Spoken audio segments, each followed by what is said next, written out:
Le 9 novembre 2021, Emmanuel Macron annonce la relance de la construction de réacteurs nucléaires sur le sol français. Il confirme cette position le 10 février 2022. Le chef de l'État annonce la construction de réacteurs nouvelle génération, des EPR, entre 6 et 14 EPR, installés d'ici 2050. Or, on a découvert que depuis plusieurs années, EDF préparait le terrain en quelque sorte à l'installation de ces nouveaux réacteurs. Depuis plusieurs années, EDF rachète des terres, notamment des terrains agricoles, autour des centrales déjà existantes. Et pour ce faire, EDF fait appel à une structure, la SAFER, la Société d'aménagement foncier et d'établissement rural, qui est censée réguler le marché des terres agricoles.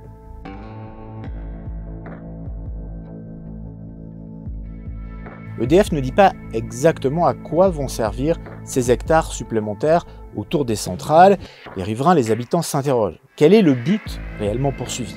Alors officiellement, EDF dit que toutes les options sont ouvertes. Ça peut servir à des travaux, ce qu'on appelle le grand carénage autour des centrales déjà existantes. Ça peut servir à du démontage de centrales pour préparer des énergies renouvelables ou alors pour l'installation de futurs EPR. Et effectivement, quand on regarde dans le détail, on s'aperçoit que c'est une hypothèse, une option qui semble privilégiée.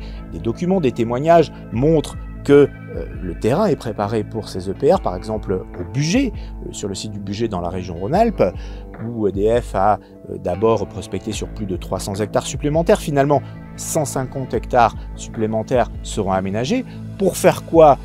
L'option d'un EPR se précise de plus en plus. Une paire d'EPR, des élus au niveau local ont voté des motions pour accueillir ces futurs EPR. Et à l'heure actuelle, le site du Bugey est en balance avec le site du Tricastin pour accueillir de réacteurs supplémentaires.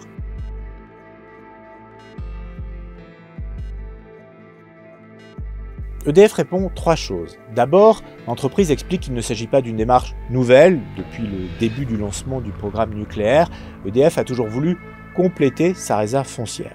Deuxièmement, EDF explique qu'il s'agit là d'un principe de réalité. Il s'agit d'anticiper les futurs besoins industriels en concertation de l'entreprise avec les acteurs locaux. Et puis, troisièmement, concernant ces futurs réacteurs EPR, EDF dit qu'il s'agit là d'un sujet confidentiel, mais que seront utilisés en priorité les terrains qui font déjà partie du foncier d'EDF et que, de toute façon, ce sera l'État qui décidera au final où seront installés ces EPR. On rappelle que l'État détient plus de 80% du capital d'EDF.